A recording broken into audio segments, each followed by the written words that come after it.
In this video, we're going to start taking a look at the graphs of logarithmic functions and how do we graph them by hand. And so what we're going to do is we're going to basically convert the logarithmic function into an exponential function, okay, or an exponential expression. And then we're just going to use our table of values. In general, okay, if we just have log base b of x, the domain is going to be from 0 to infinity, and the range is going to be from negative infinity to infinity. Okay, so that's a little bit different than our exponential functions that we saw. And generally, we have the vertical asymptote x equals 0. All right, so just as a basic example of how exponential and logarithmic functions are inverses, let's graph both of these functions on the same graph by using a table of values, and then we're going to find the domain and range of both of these. All right, so let's start with 2 to the x. All right. Um, now down here in our box, okay, when we go through, we know that 2 cubed is 8. We know 2 squared is 4. We know 2 to the first is 2. 2 to the 0 is 1. And then when we start getting to the negative exponents, we just flip over the previous answer. Okay, so we just look at this and we just flip it over and we just have a half. And then from here to here, that's 1/4 and then 1/8. Right? And we already know what 2 to the x looks like. Okay, we've graphed that in our first video series. So, but just to remind us, we fill out the table of values. And so let's just plot this really quickly. I'm going to have to zoom in for the smaller ones. So we had -3 1/8, which is right about here, and then a quarter. Oh, should be right about here, and then a half, and then 1, and then 2, and then 4, and then finally 8 all the way up here. All right, and so when we graph this, we remember that exponential functions are asymptotic to the x-axis. All right, and so as best as I can get this, it's going to look something like this. All right, so now the good news is that we remember that logarithms are inverses of exponential. And so what I can do is I can just interchange the domain and the range. Okay, we probably remember that from inverse functions. And so if I make all the y's x's and all the x's y's, that means that I can just copy these down. So this is 1/8 for x, and then 1/4, and then 1/2, and then 1, and then 2, and then 4, and then 8. All right, so that's the way to go with this.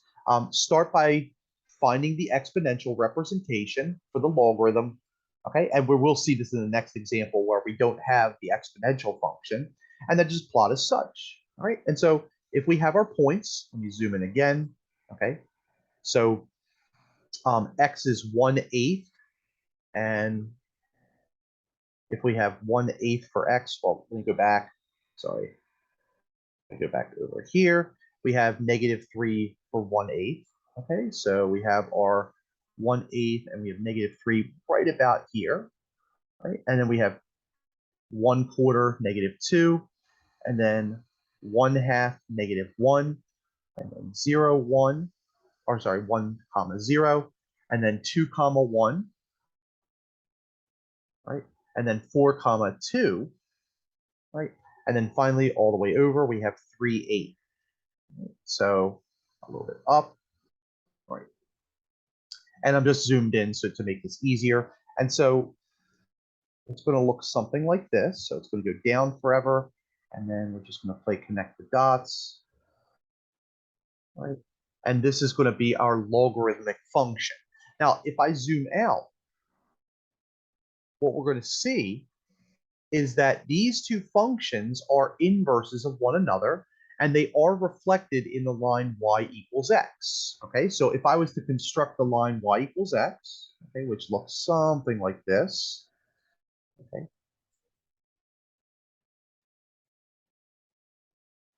All right, and I know that's not a good line, but just pretend it is. Our points are reflected. So notice that this point and this point are reflected. Okay, so the point 2 comma 1 is 1 comma 2. Okay, so it's 2 1 right here, and then 1 2 on this graph. Okay, so that's what a logarithm looks like.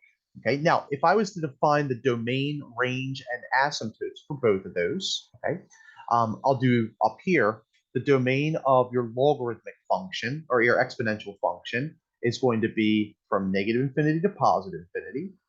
The range is going to be from 0 to infinity. And we have the asymptote y equals 0. Okay, so that's for our exponential. So this is for our function 2 to the x. Now for log 2 of x, so we have our function f of x is log base 2 of x. Okay, notice the domain is from 0 to infinity. Okay, so notice that the x, it never gets lower than 0. Okay, so the x value, but the y value for the range is going to be from negative infinity to positive infinity. Okay, so notice it just keeps going down forever, and then it just keeps going up forever. Okay, so, and then our asymptote is going to be the y-axis, which means x equals 0 is going to be the asymptote for that. Okay, so pretty cool that now we can graph kind of see what these logarithmic functions look like. Okay, and of course later in the course we're going to see the applications for these. All right, another example of graphing a logarithmic function. This time I don't give you the inverse. We have this log of 1/3 equals x, or log base 1/3. So let's make this f of x y. Okay, so really we have y equals log base 1/3 of x. And then what we can do is we can just turn this into an exponential expression. Remember, 1/3 is the base, y is the exponent. And now we can rewrite this as 1/3 to the y power is going to be equal to x. And so that means if we just substitute values in for y, we can get the values of x. Okay. Now let's start with 0 because we know anytime we plug in 0, it's just going to be 1 for the exponent. So if y is 0, we get 1. If y is 1, we get 1/3 because anything raised to the first power is going to be itself. Right? So now we just have to fill with the other ones. Okay, so we have 1/3 squared. Okay, so 1/3 squared is the same thing as 1 square over 3 square, and that's going to be 1/9. Okay. Remember, with a negative exponent, it flips the fraction over. So if we had 1/3 to the negative 1, that would be 3 to the first. It would technically be 3 over 1 to the first, but that's just going to be 3. All right. And as you can imagine, for the last one, it's going to be 9, but let me verify that for you.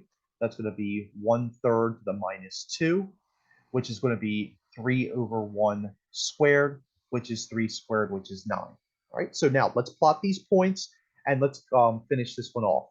Okay, so we have 9, negative 2. Right, so we get this point right here.